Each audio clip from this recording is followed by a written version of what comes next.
आज हम बात करेंगे भगवान श्री कृष्ण की एक प्रेरक कहानी की। कहानी का टाइटल है मूर्खता से बुद्धिमान की ओर। चलिए कहानी शुरू करते हैं। युगों पहले मथुरा नगरी में एक गांव था। वहां एक मूर्ख गोप रहता था जिसका नाम नंदलाल था। वह बड़ा ही आलसी और भोला भाला व्यक्ति था। अपने गोपाल मित्रों के साथ वह गोवर्धन पर्वत पर अपने गोवंश चराने के लिए निकला करता था। उसका एक खास दोस्त था वसुदेव, जो अपने बुद्धिमानी और विवेक से प्रसिद्ध था।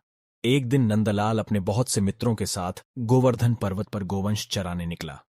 वह अपने मित्रों के साथ खेल रहा था और मजे कर रहा था। तभी उसने अपने दोस्त वसुदेव को एक सुंदर गौमाता को देखा।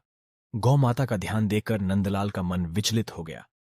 उसके मन में यही ख्याल आया कि उसे इस गौमाता को अपने गांव ले जाना चाहिए और उसका ध्यान रखना चाहिए। वसुदेव ने नंदलाल को इस निर्णय के प्रति सोचने के लिए कहा, दोस्त, गौ माता को पालने में बड़ी जिम्मेदारी और समय की आवश्यकता होगी। क्या तुम इसके लिए तैयार हो? नंदलाल ने उत्सुकता से जवाब दिया, हाँ, मैं इसे पूरी ईमानदारी और समर्पण के साथ पालूंगा। इसके बाद नंदलाल ने गौ माता को गोवर्धन पर्वत से अपने गांव ले जाया। उसने उसके लिए एक अलग छोटा सा गौशाला बनवाया और रोज उसका ध्यान रखा।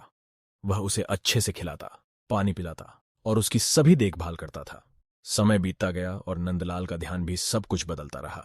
गौमाता उसकी अपार मेहनत और समर्पण को देखते हुए बहुत खुश थीं। धीरे धीरे नंदलाल एक सम्मानित और बुद्धिमान व्यक्ति बन गया। एक दिन गोपाल और वसुदेव गौमाता के पास बैठे हुए थे।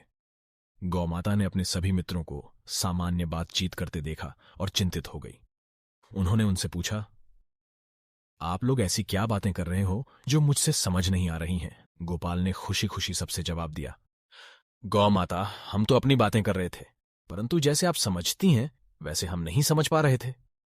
गौमाता ने मुस्कानी से उत्तर दिया, मेरे दोस्त, ज्ञान और बुद्धिमानी का महत्व समझना भगवान श्री कृष्ण ने हमेशा सिखाया है।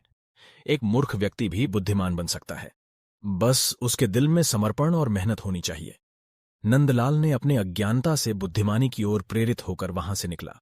उसने अपने जीवन को सुधारकर, भगवान श्री कृष्ण की शिक्षा को अपनाकर और अपनी आवश्यकताओं को समझकर सफलता हासिल की। वह गौ माता के संग जीवन भर के लिए समर्पित हो गया और एक बुद्धिमान व्यक्ति बन गया। इस कहानी से हमें यह सबक मिलता है कि ज्ञान, बुद्धिमानी और समर्पण के साथ हम अपने जीवन में सफलता प्राप्त कर सकते हैं। भगवान श्री कृष्ण की शिक्षाएं हमें सही मार्ग दिखाती हैं और हमें अपने अज्ञानता से बुद्धिमानी की ओर प्रेरित करती हैं। वीडियो देखने के लिए आप सभी को धन्यवाद। अब हम अगले वीडियो में मिलेंगे।